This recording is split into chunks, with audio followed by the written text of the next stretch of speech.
They say the sea never forgets its dead.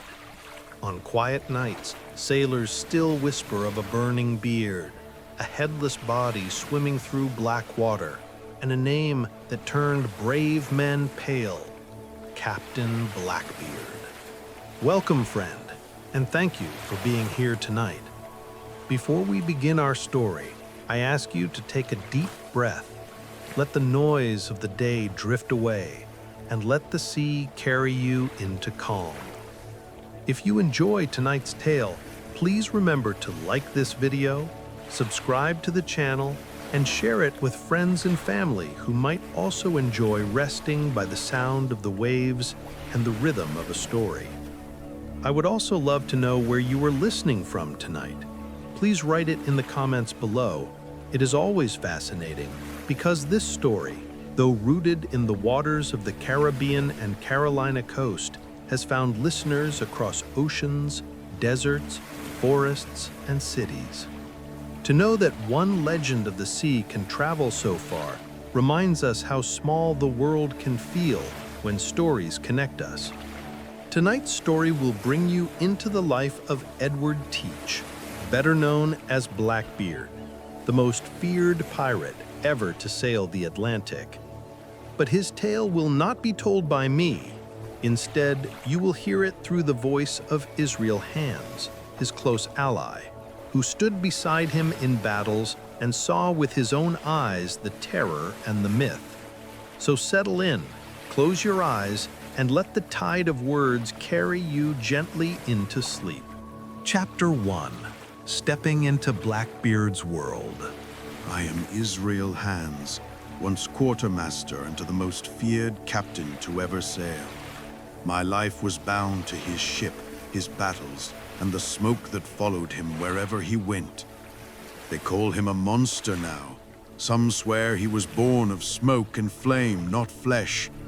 I sailed with him, and I'll tell you true, he was a man, yes, but no man I ever met before or since. His name was Edward Teach. To the sea, he was Captain Blackbeard. The years they talk about as the golden age of piracy were anything but golden for the men who lived them.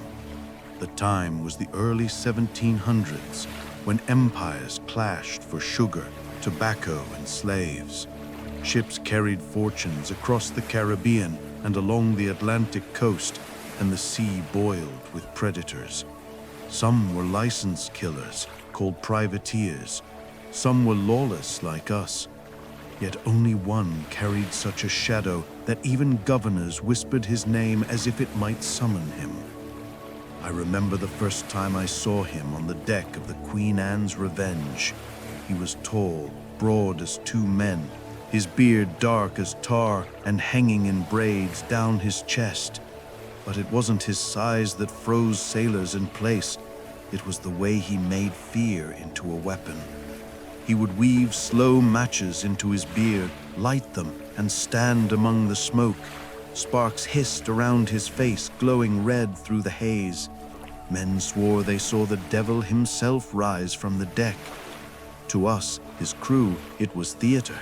To everyone else, it was terror made flesh.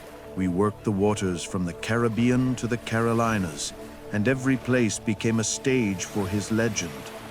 The Carolina inlets twisted like snakes, hiding us from heavy Navy ships that dared not follow. The Bahama shallows gave us refuge, and the broad Atlantic was our hunting ground. A merchant convoy might think itself safe under guard, yet one glimpse of our black flag, with its skeleton holding an hourglass and spear, and their hearts failed before the first shot. Ships surrendered not because we outgunned them, but because his name had already fired the cannon. Blackbeard understood something most captains never did. Stories travel faster than sails. He wanted survivors because survivors spread fear. A ship we took off the coast of St. Kitts surrendered before we came within pistol range. Later I heard the sailors telling it in port. They said his eyes glowed through the smoke like embers from hell. The truth was simple lantern light and clever timing, but the story lived longer than the truth. Even I, who stood beside him, sometimes wondered if he believed the myth himself. There were nights when the sea fog thickened, and he'd walk the deck like a figure carved from nightmare. He hardly spoke, only watched the horizon, his face hidden behind the wreath of smoke. Some of the men whispered that no musket ball could pierce him, no blade could cut him. When he was wounded, he never flinched, and that silence fed the superstition. I knew he could bleed, yet I never dared say so aloud, for the fear itself was his greatest weapon, and even among us it worked. To doubt him aloud was to strip the mask from our captain, and none of us were foolish enough to do it. This was the age when the sea was thick with ghost stories. In Bristol, where he was likely born, children grew up with tales of drowned sailors walking the docks. In the Indies, men spoke of spirits riding storms, punishing ships that broke sacred waters. Sailors already believed the sea belonged to powers beyond human control. Blackbeard stepped into that belief and made it his armor.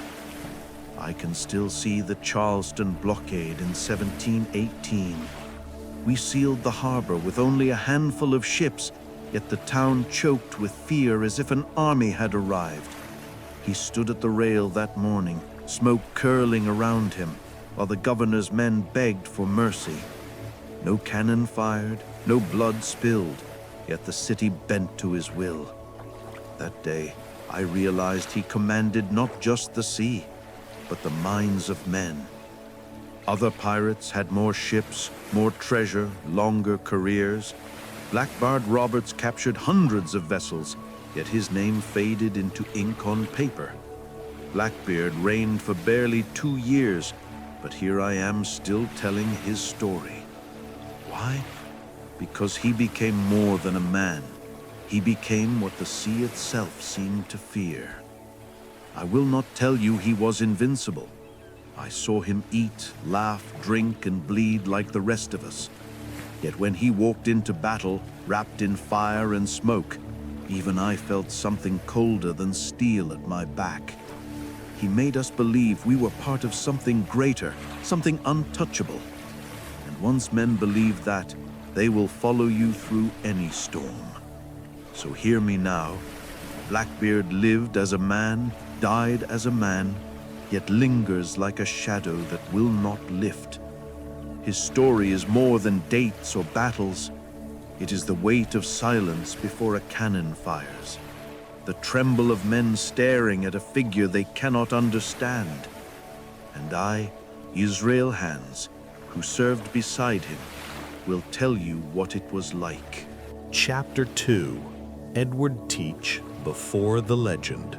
I was not there when he was born, but I knew the men who swore they remembered him as a boy.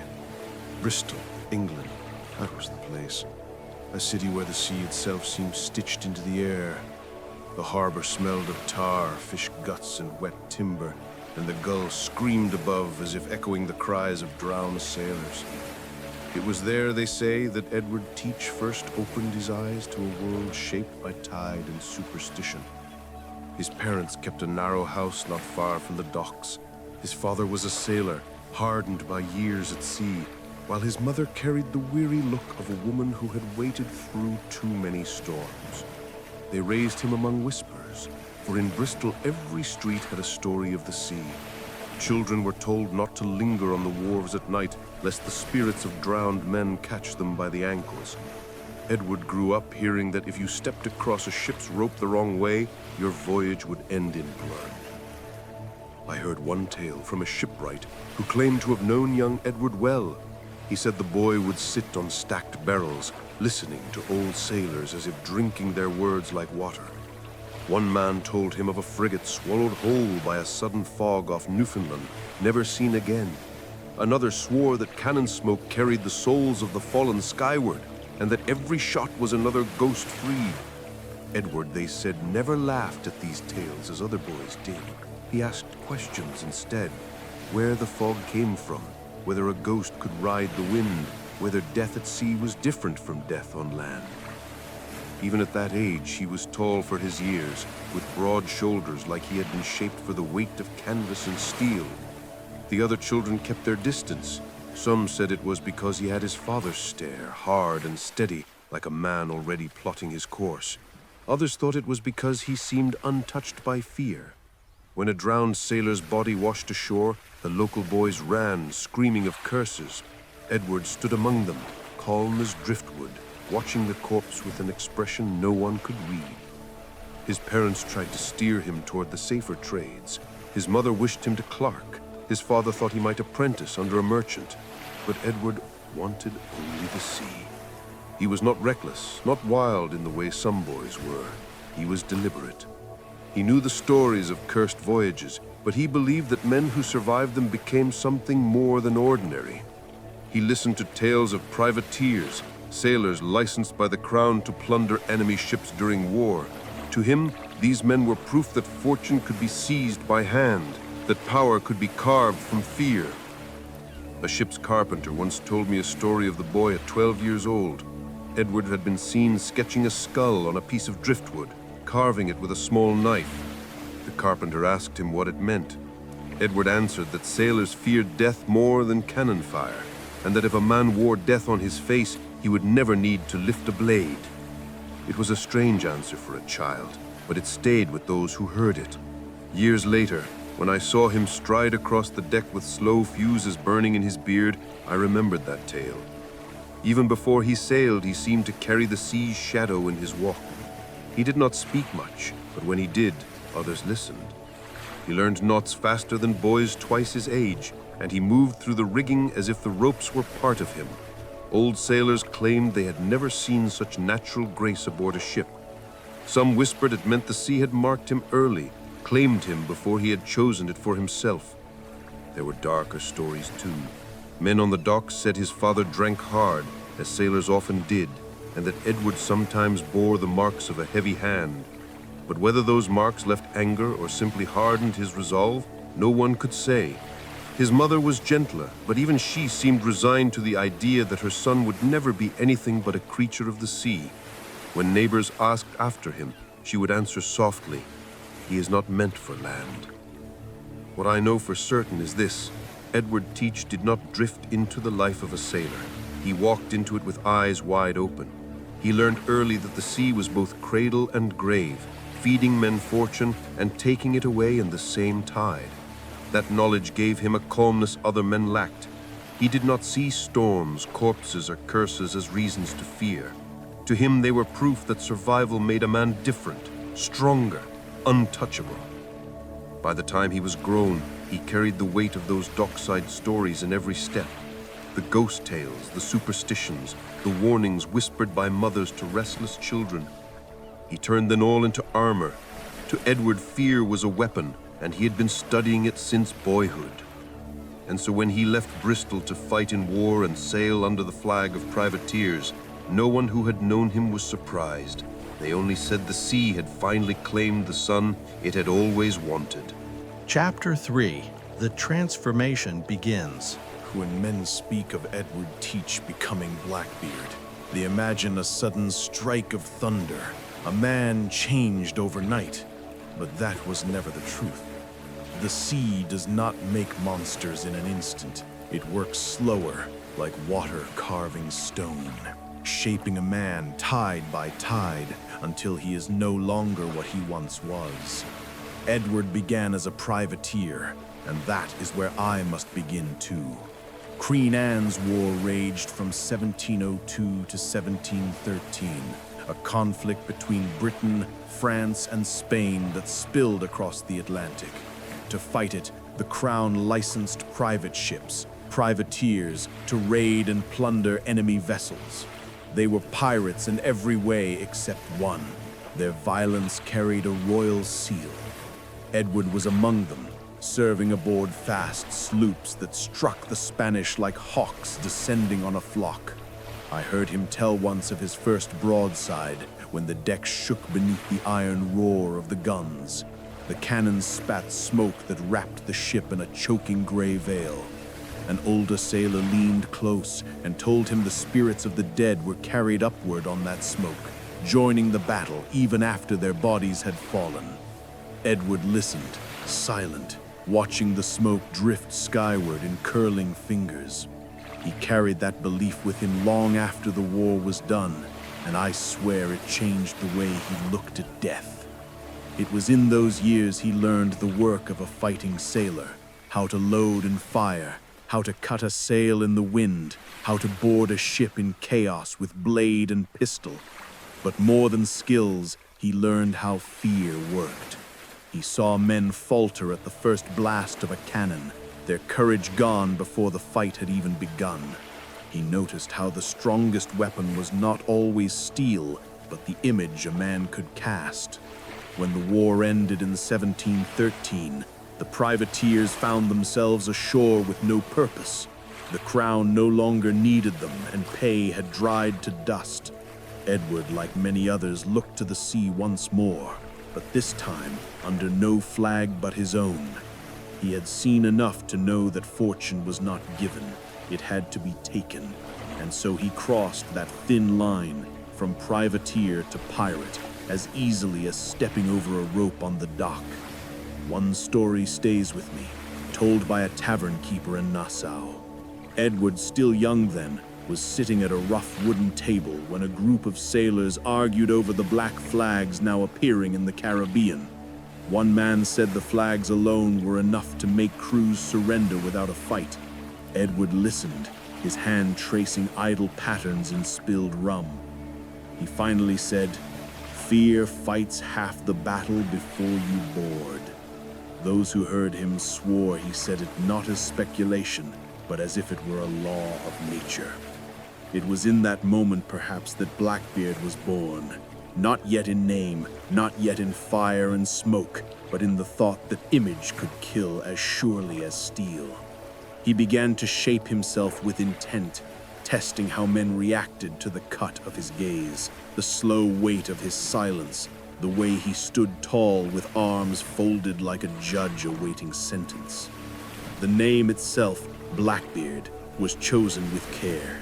Teach was common, a name lost among sailors, but Blackbeard was a shadow, a warning.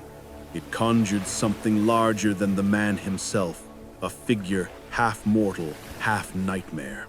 He grew his beard thick and dark, braiding it into coils, and soon it became his banner as much as any flag flown above a mast.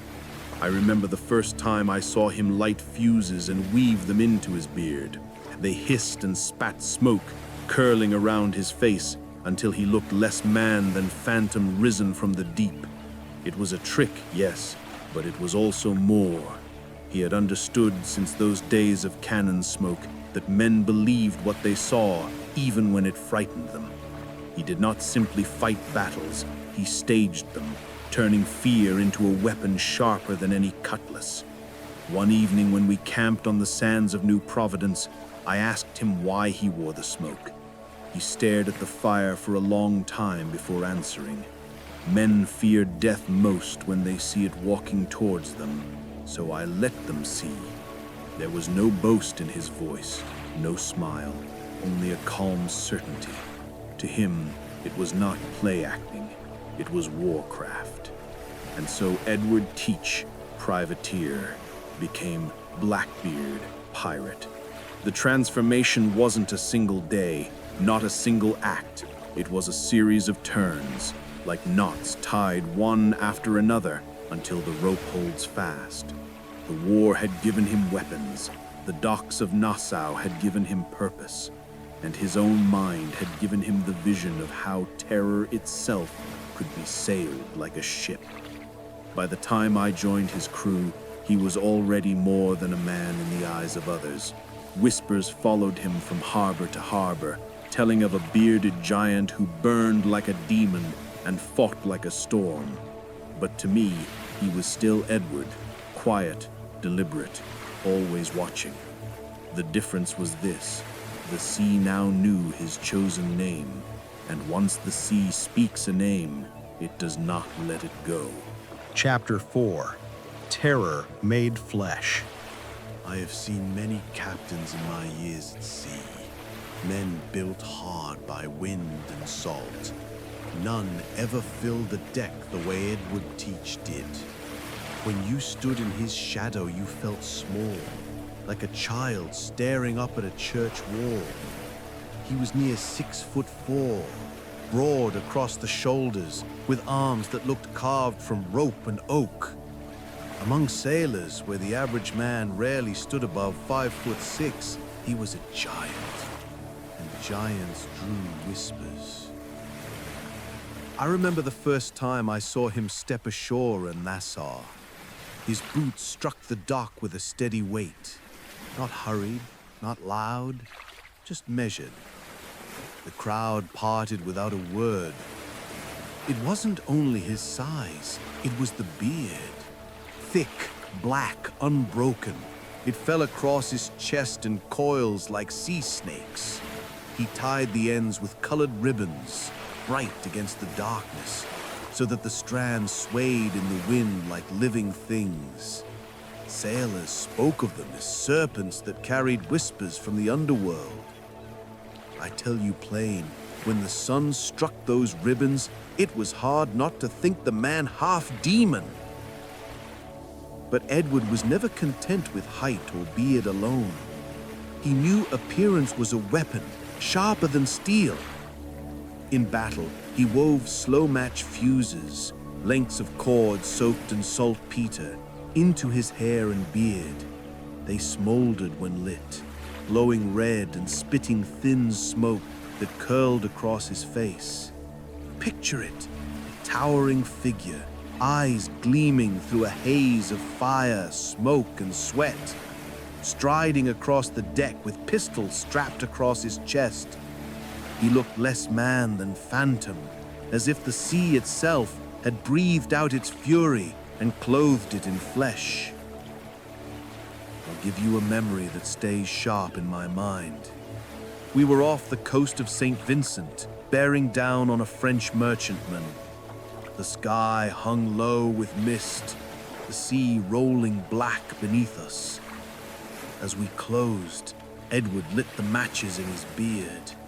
The smoke clung to him, twisting about his head like storm clouds trapped in a gale. The French crew froze, staring across the water. One man dropped his pistol before a shot was fired. Another crossed himself, whispering prayers to drive away the devil he thought he saw. By the time we threw grappling hooks, their fight was already gone. That was the power of appearance. That was Blackbeard's true weapon. Men talked of him in taverns as though he had walked straight from Scripture. Some swore he was kin to the devil himself, sent to gather the souls of the sea. Others linked him to Caribbean spirits, the loa of Haitian tales, or the rolling ghosts said to drift over the Bahamas at night. He did nothing to silence these stories. If anything, he fed them. Once, when a captured sailor begged for mercy, Edward leaned close, smoke spilling from his beard, and whispered, "I am death, dressed in flesh." That sailor later spread the tale through half the Caribbean. Edward never denied it. Even among his own crew, his look carried weight. Men followed him not only for gold, but because he seemed larger than the mortal world. I saw hardened sailors hesitate to meet his eyes, as though afraid to see their own fate reflected there. Yet in private, when the beard was unlit and the smoke gone, he could sit quiet with a mug in his hand, speaking soft as any man. That contrast, the monster seen by the world and the man known by a few, made him all the more terrifying. You never knew which you would face. Some said he braided his beard not for vanity, but to control it, as though he feared the thing might overgrow him otherwise. I cannot tell if that's truth or fancy, but it shows how sailors thought of him, not as master of his image, but as host to something larger, something alive within the black tangle of hair. I remember one night in Charleston, after we had taken hostages from the harbor. As the prisoners sat on the deck, watching him move through the lantern glow, one whispered to me, "That is no man." His voice shook as though he had named a ghost in church. I said nothing, for in that moment, I almost believed him. Legends need shape, and Edward gave him his body. He became a figure who could walk into fog and return as something else, a man draped in smoke and shadow. The beard, the size, the fire, they were all pieces of a theater he built carefully, one that turned flesh into symbol. He was no fool. He knew men fear what they cannot measure, and standing before Blackbeard, there was no measure to be found. That was his gift. Edward Teach the man could bleed, but Blackbeard the apparition could not. And so long as his enemies believed they faced the latter, he had already won. Chapter 5. Swords, Pistols, and Fire.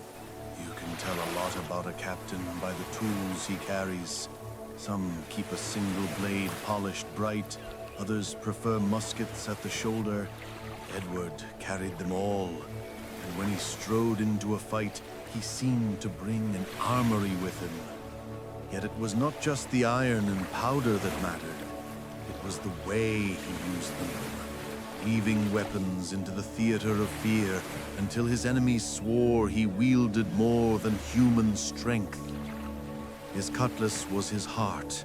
A cutlass is a short, curved sword, heavy enough to hack through rope or bone, light enough to swing fast in tight quarters.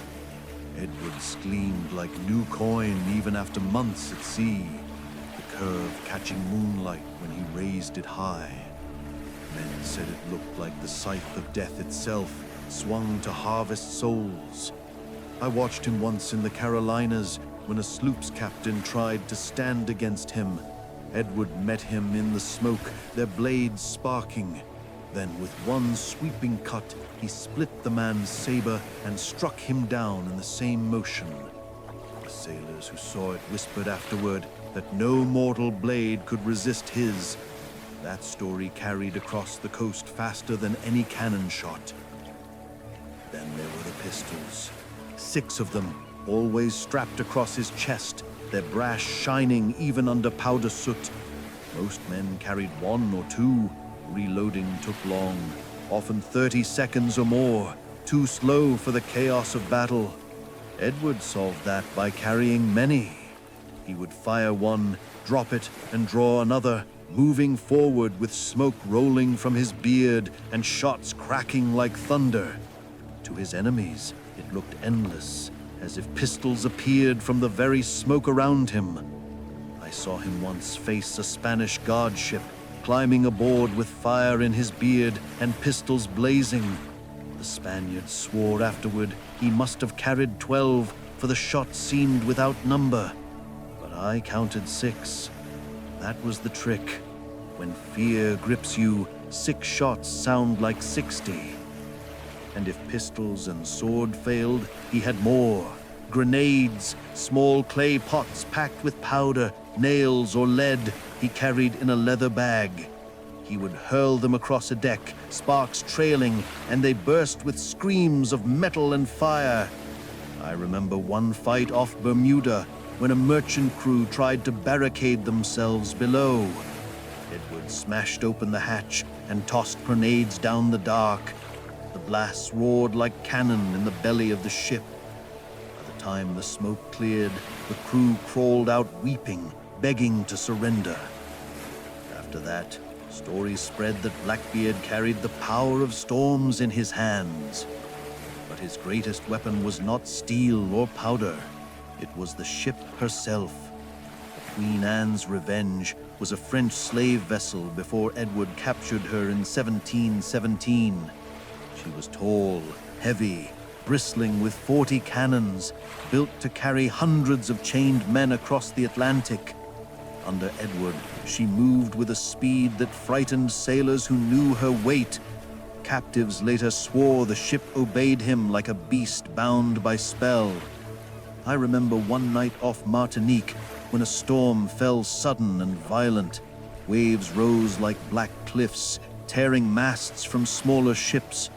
Yet the Revenge cut steady through the water, sails straining but never breaking. Edward stood at the helm, coat whipping, his beard smoking in the rain.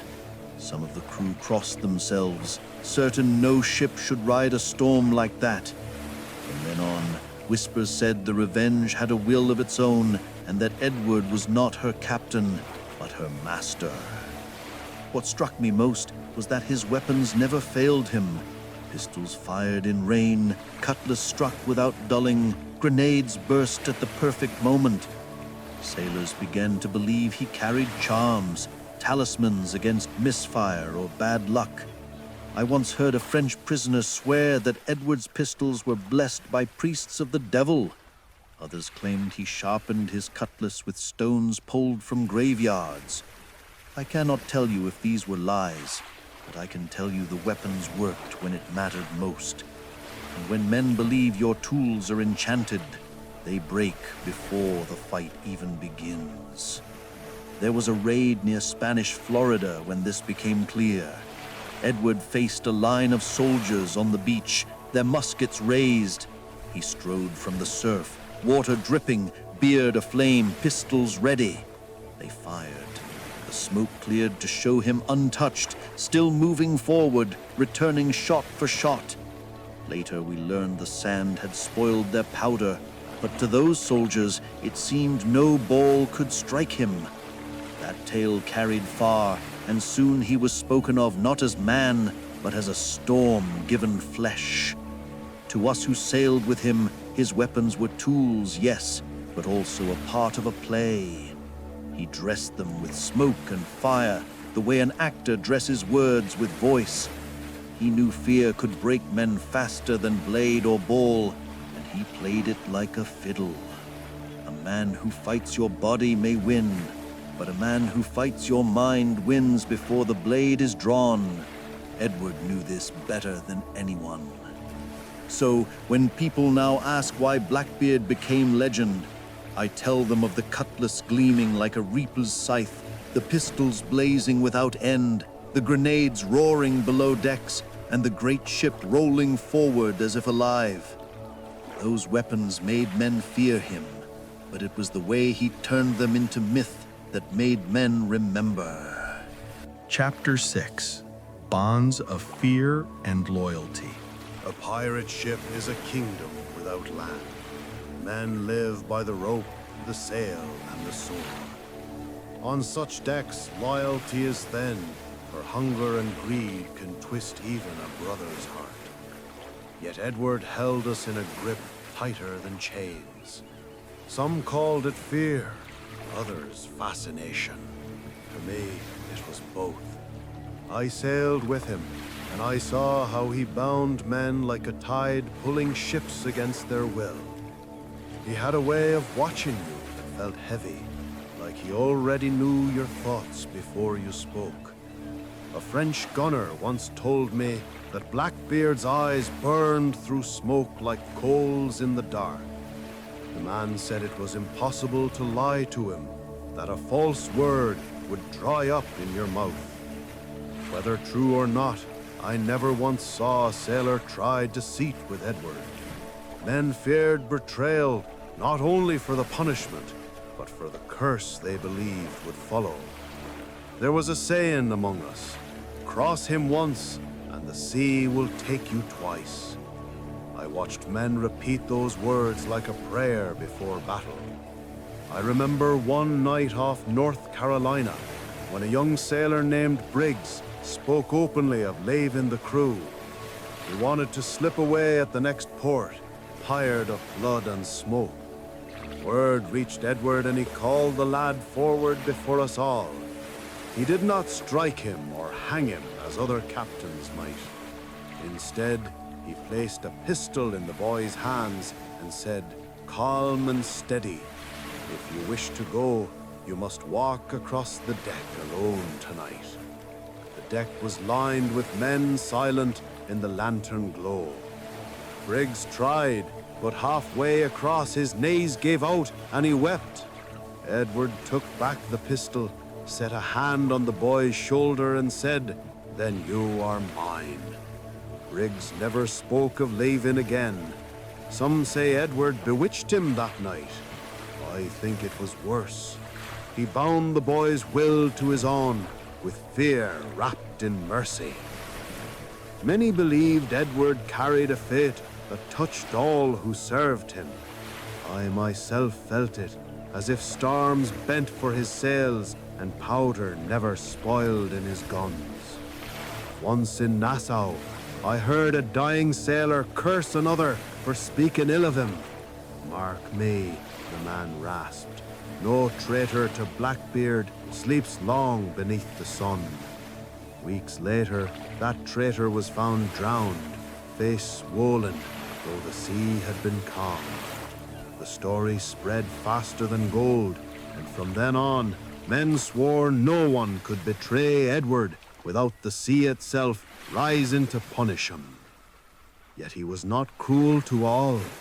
I recall a raid on a merchant vessel near St. Kitts. Among the prisoners was a woman clutching her child so tightly the babe cried for breath.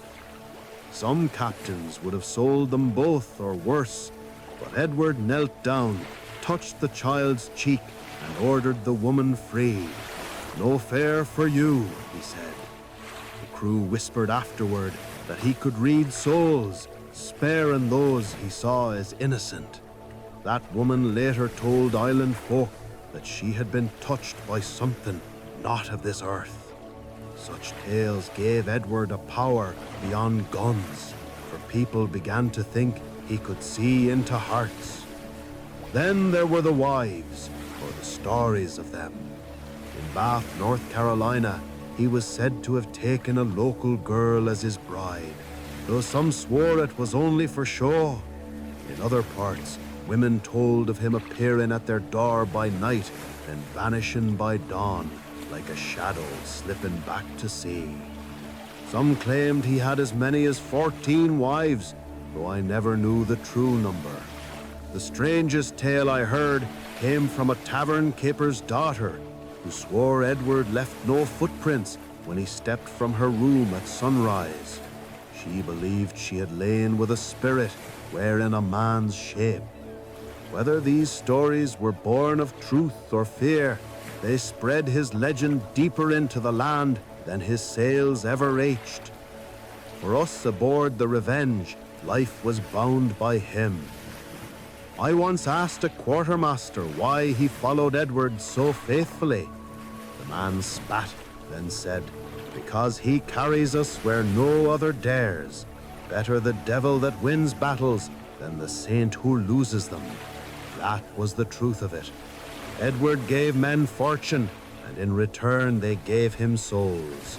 I gave mine too, though at times I wondered if he truly wanted more than gold. The strongest proof of his hold came in silence. When Edward walked the deck at night, lanterns swinging, not a man spoke. The creak of the timbers, the sigh of the sea, and the sound of his boots were all we heard. He did not need to shout, for even the air around him seemed to carry command. I have seen mutinies on other ships, but never under him. Fear bound us, yes, but so did belief that he was not merely captain, but chosen by some force older than the ocean itself. So when you ask about loyalty, I tell you this: Blackbeard's men did not stay because of gold, though he gave it freely. They did not stay because of rum, women, or plunder.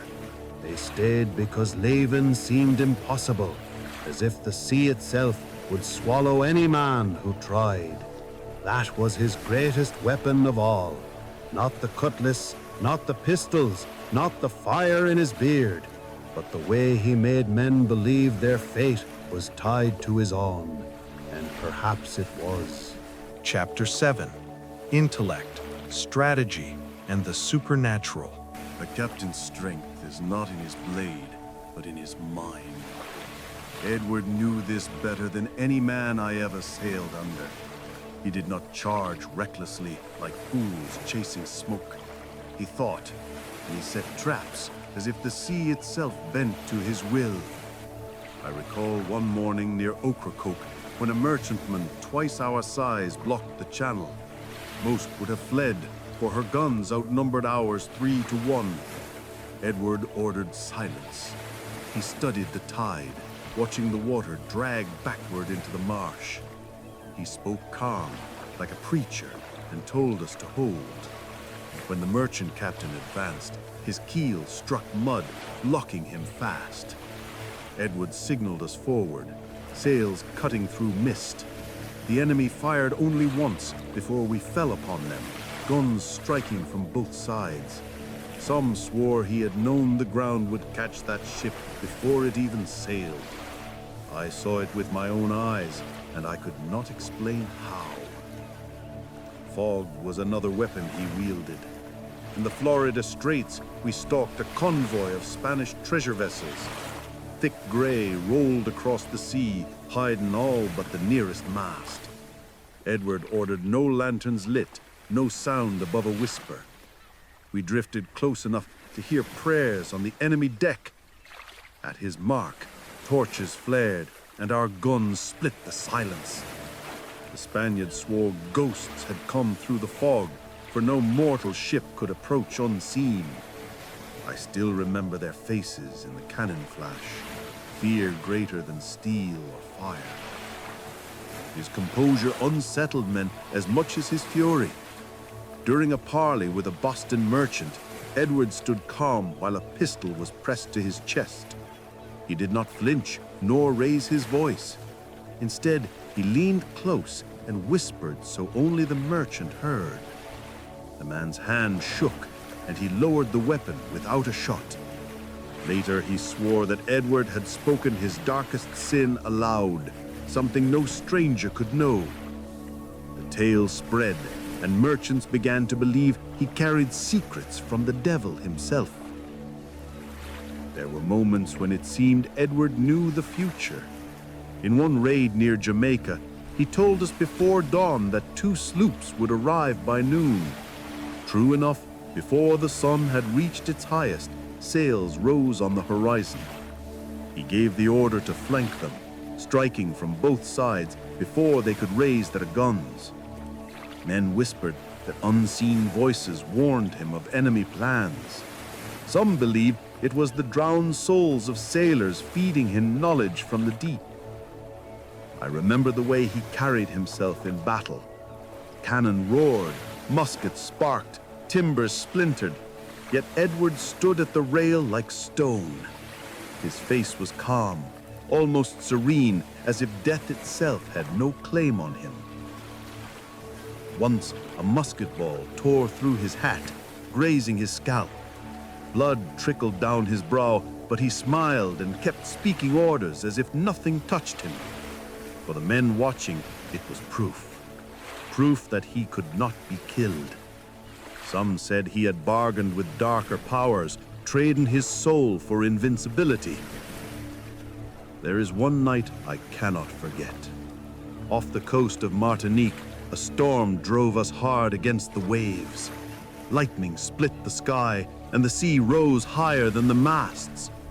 Many screamed prayers, certain the ship would break. Edward walked the deck steady as if the planks were dry earth. He raised his arms and shouted for the storm to bend. At that very moment, the wind shifted, pushing us free of the rocks. The crew fell silent, staring at him as if he had commanded the heavens. From that night, none doubted he carried a supernatural edge. Once, I dared to ask him if he truly feared nothing. He looked at me a long moment, then said, "Death does not hunt the hunter, Israel." His voice was low, certain, almost tender. I believed him, though part of me wondered what price such certainty cost. Others carried stories sharper than mine. A captured sailor from Virginia swore he saw Edward's shadow stretch across the deck, longer than any man's, even at noon. Another claimed the smoke from his pistols formed faces of the dead, grim and watching. These were not tales we told to pass time. They were things men swore upon their lives. Among the crew, belief grew like vines. Some carved charms of bone, saying they were marks of his protection. Others swore that touching his coat before battle brought luck. A few whispered that he had the devil's mark hidden beneath his beard, and that was why no bullet struck him true. None dared ask him. Edward's true power was not merely guns or ships. It was the way he made men believe. He convinced foes that fighting him was hopeless, and he convinced us that following him meant survival. Strategy and superstition worked together, each feeding the other, until even I sometimes wondered if he commanded the sea by more than skill. So when I tell you of his mind, remember this. Edward was not only a pirate, but a storm shaped into flesh. He knew tides, winds, and men's hearts better than any chart. And whether by cunning or by curse, he always seemed one step ahead of death itself. Chapter 8. The Man Beyond Death. Men feared Edward Teach in life, but they feared him more in the telling.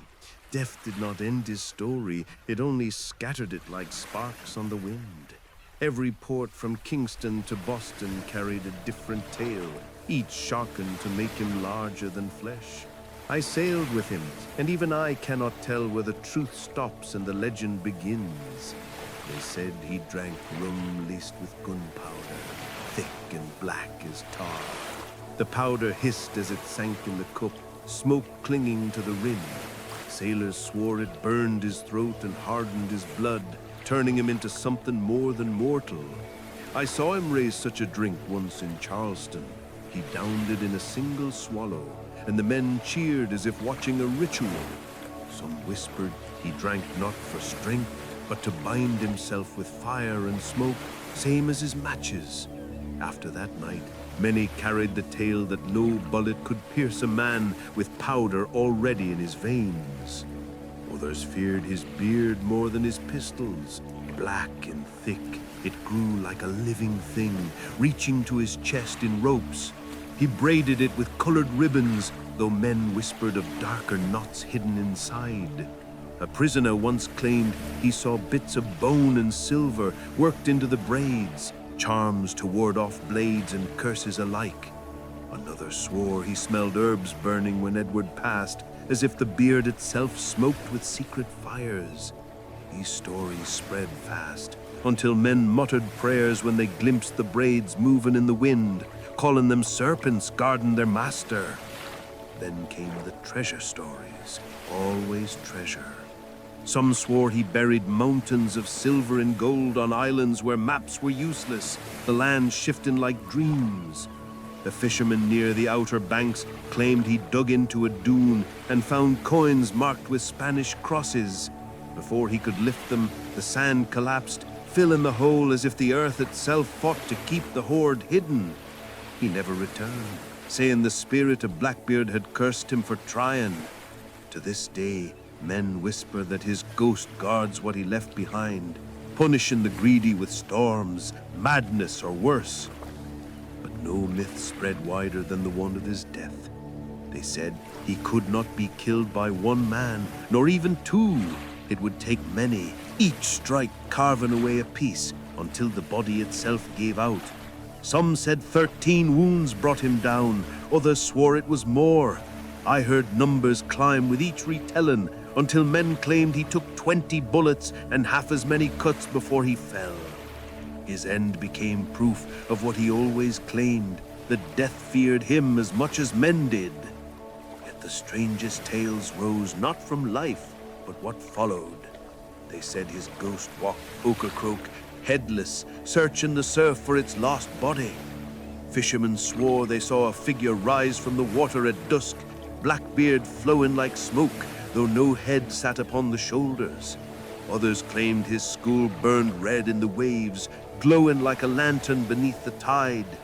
Some even believed the sea itself churned when his spirit stirred, a whirlpool forming where none should be. I cannot say what is true, but I know this. Men who laughed at such stories never slept easy on those waters. Once, I met an old woman in Bath who told me she heard his boots on her steps at night. She swore the door never opened, but the sound came regular as a march, each step heavy and sure. She said he was not looking for her, only passing through, still walking the roads as if bound to the earth. Her eyes shone with fear as she spoke, yet there was a strange pride too, as though host in the shadow of Blackbeard made her home part of the legend itself. Every myth carried weight, not because men believed them fully, but because they wanted to. The gunpowder, the beard, the buried treasure, the wounds, the ghost, they were pieces of a single shape. Edward Teach became larger than the sea that birthed him. His death did not silence him. It gave him 1,000 voices, all speaking at once. Even now, when the wind rises sharp across Ocracoke, some claim you can hear him laughing in the gale. I was there when he lived. I saw the man with my own eyes. Yet sometimes, when the night grows long and the waves slap the hull, I wonder if he truly died at all. Chapter 9. Conquests and Action on the High Seas. Every man who sailed with Edward Teach remembers his conquests, not as battles, but as storms. They came sudden, violent, and left the sea changed. I will tell you of a few, though each deserves its own form. The Concorde was a French slaver, armed with 16 guns and heavy with chains and misery. We met her off the island of Martinique, a bright morning with calm waters. Edward ordered silence until we drew close. Then the smoke rose, his matches burning at his beard, pistols shining on his chest. The French captain fired a broadside, but the shot fell wide. Edward answered with thunder, 3 cannons in unison, splinters flying like rain. Within minutes, the Concorde struck her colors. Men whispered it was not the guns that forced surrender, but the sight of him standing among smoke like a figure risen from fire. That ship he claimed as his own, renaming her Queen Anne's Revenge, and with that she became a nightmare to every sailor in the Americas. But it was Charlestown that sealed his legend. In May of 1718, he led a fleet of 4 ships and nearly 300 men. We anchored at the harbor mouth, blocking every vessel from leaving or entering. To the townsfolk, it must have seemed as if a phantom fleet had appeared overnight. Panic spread, trade stopped. For 6 days, no ship dared move. Edward sent a message demanding medicine, threatening to burn the town if refused. The people believed him, every word. They scraped together what they could, and only then did he let their port breathe again. Some say no cannon fired in that blockade, yet it was one of his greatest victories. He conquered a city with fear alone. Not all fights were grand, though. Many were quick strikes on merchantmen, fat with cargo. I recall a Spanish brigantine near the Bahamas, its decks piled high with sugar and hides. When Blackbeard's flag rose, the black field with skeleton and spear, men froze at the sight. Sailors swore the flag itself carried a curse, that no ship could resist it and live. The Spanish crew surrendered without firing a shot. One prisoner told me later he thought the devil had claimed the sea that day, for he saw Edward's beard flaming with smoke against the sky. The brig was ours in less than an hour, its hold stripped to the beams. Yet the most haunting victories were when his presence alone broke men. Off Bermuda, a merchant captain claimed he saw Edward's figure glowing in the haze of cannon fire, brighter than any spark. His crew swore the balls flew straighter when he gave the signal, as though guided by unseen hands. In truth, our aim was steady, our powder dry. Yet I cannot forget the look on that captain's face when he surrendered. He believed he had fought not a man, but a phantom wearing the shape of one. Even his ship seemed to share his spirit. The Queen Anne's Revenge cut the water with a speed no one expected of her size. Prisoners said she moved like a beast with a will of her own, her sails snapping as if alive. Once in the Carolinas, we chased a smaller sloop through a narrow inlet. By all rights, she should have escaped, light and quick against our heavy guns. Yet the wind bent to us that day, filling our sails while hers hung limp. We caught her within the hour, her captain muttering prayers as we boarded. To him it was not wind at all, but some bargain between Blackbeard and the sea itself. And so each conquest grew in the telling. A single cannon became 10, a brief skirmish stretched into an hour of thunder. But the heart of it remained true. Ships surrendered, towns trembled, and men believed. Edward knew belief was as sharp as steel. Fear was a weapon, and he wielded it as well as any cutlass. Even now, when I think of those days, I remember not the plunder, the silence before surrender. That pause when an enemy ship realized what faced them, when the smoke curled around his figure and the flag climbed the mast. In that instant, the sea itself seemed to hold its breath. Chapter 10. Ocracoke's Blood and Smoke. Ocracoke Inlet, November 1718, was where the sea itself seemed to pause and watch. Governor Alexander Spotswood of Virginia had decided Edward must be ended. He spoke not of arrest or trial, but of a hunt, as if chasing a beast through the wilderness. To Spotswood, Blackbeard was not a man, but a monster, and monsters must be killed without ceremony. Lieutenant Robert Maynard was chosen to strike. He sailed south with 2 sloops, the Ranger and the Jane, carrying close to 60 men. The plan was ambush, catch Edward unprepared, and bury his legend beneath musket fire. But Edward, as always, seemed to know what waited for him. The inlet filled with thunder. Her guns roared, the Queen Anne's Revenge, or what remained of her, vomiting fire across the water. One of Maynard's sloops was torn apart in minutes, her men screaming as timbers split and sails fell burning.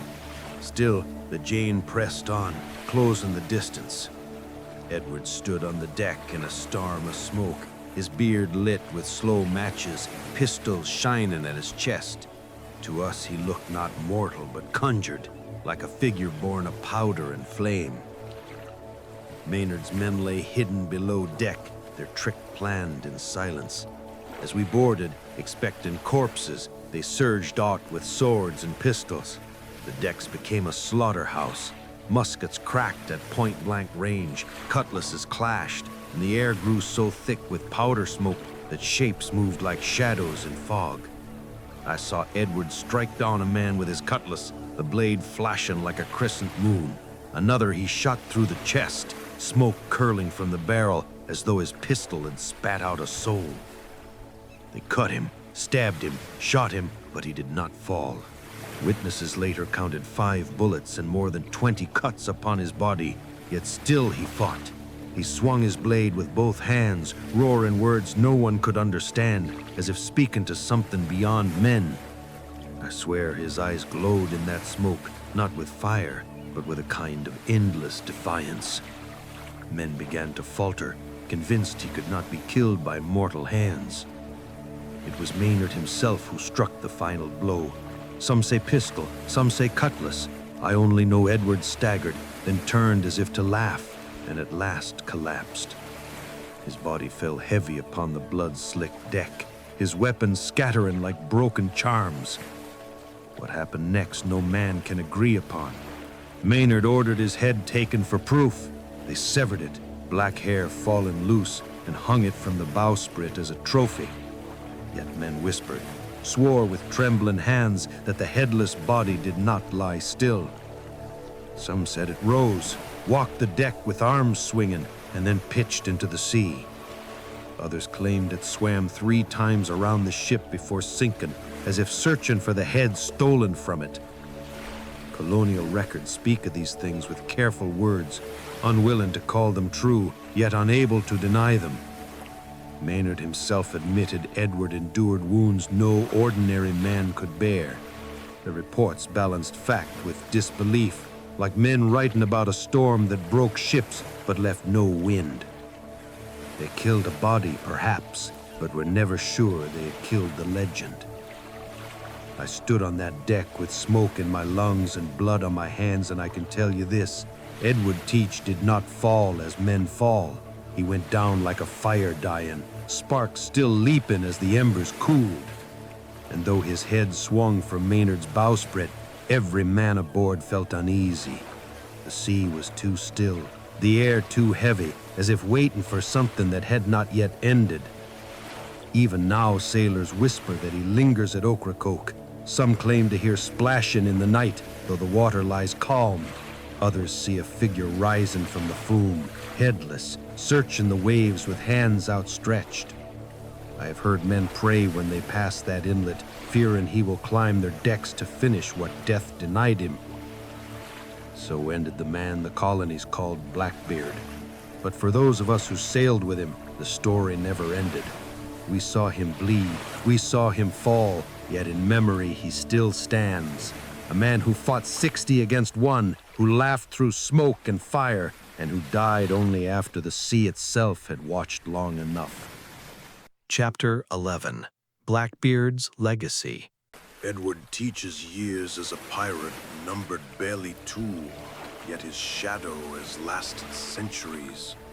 How does a man so briefly upon the sea become eternal? The answer, perhaps, lies not in the years he lived, but in the images he left behind. To colonists, he was a terror that spoke through smoke and cannon. To sailors, he became a figure larger than storms. To the generations after, he remained something else entirely. Half man, half ghost, never gone. Almost at once, his name was carried in song. I heard ballads sung in taverns along Charleston wharves, rough voices describing the man with the burning beard. They spoke of a devil walking the decks, pistols shining like stars across his chest. In New England, ministers thundered from pulpits, warning children that Blackbeard was proof of Satan's hand upon the colonies. To others, he became a figure of awe, a tale to be whispered when lanterns burned low and waves slapped the hull. Along the Carolina coast, fishermen swore they saw him still. They told of a phantom light drifting near Ocracoke, pale and steady, as though a lantern swung from the bowsprit of a ship long gone. One man claimed he heard voices on the tide, men singing in chorus, though no vessels sailed near. Another told me he saw a figure rising waist-deep in surf, headless, reaching for something the sea would never return. Even treasure drew his memory forward. Stories spread of gold buried beneath shifting sands or hidden within swamps no man could tame. Always the same warning followed: whoever sought it would pay. I met a farmer who claimed his brother dug one night near Bath and came back mad, whispering of eyes staring from the earth. He swore the ground shook beneath his shovel, as if the dead themselves rose to guard the coins. Whether true or not, men still hesitate to dig where his shadow lingers. The beard itself grew into legend. Sailors said charms were braided into it, talismans that bound him to darker forces.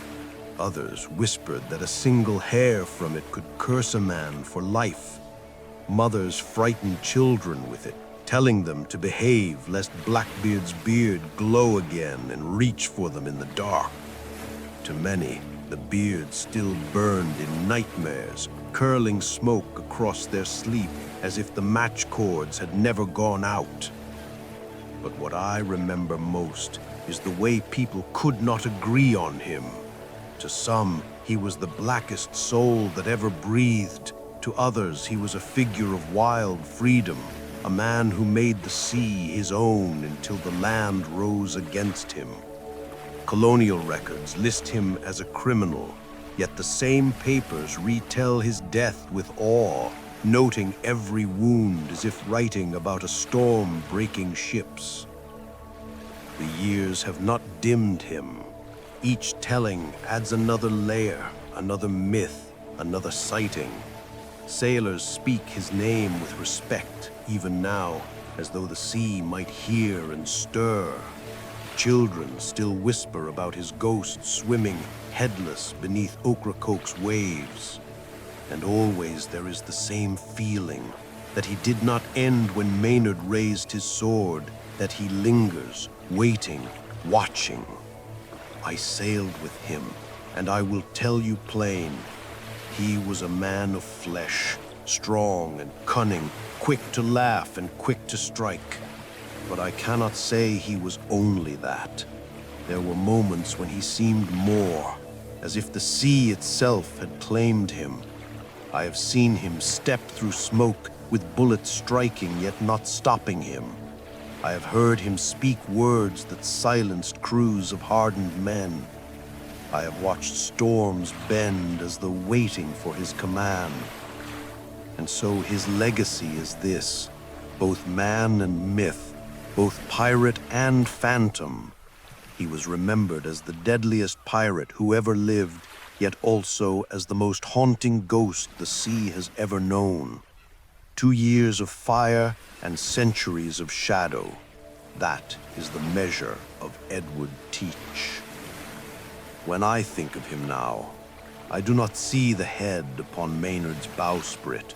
I see him as we all feared and loved him, standing upon the deck with the tide behind him, beard burning in the wind, eyes fixed on something beyond sight. The sea was his stage, the smoke his curtain, and we were only witnesses. And in truth, we still are, because even tonight, when the tide is full and the moon lies hidden, some say he rises, a shape moving in the surf, headless yet unbroken, searching the waves for what was taken. And the water answers with whispers, carrying his name across the dark, Blackbeard. That is where I leave him, in smoke, in water, in memory that does not end. Sea is quiet now. No cannon, no cries, no smoke drifting across the waves. Only the hush of water moving beneath the stars. They say men like Blackbeard are not meant to last, yet somehow they linger, carried in whispers and waves. I sailed beside him, and though years have passed, his image comes as clear as moonlight. Tall, proud, unshaken by fear, with eyes that seem to see past this world into another. People call him a monster, others call him a legend, but to those of us who stood upon his deck, he was both. Flesh and blood, yet something more. Something no blade or bullet seemed able to end. Even in death, the sea would not let him go. If you listen long enough to the tide, you may hear him still, a step upon the sand, a voice in the surf, a shadow against the lantern glow. Blackbeard, Edward Teach, the man who turned 2 years into forever. And so I leave him there, upon the waters of Ocracoke, where the waves keep his name and the night holds his ghost. Rest now, sailor. Let the sea carry you gently as it carries him into dreams.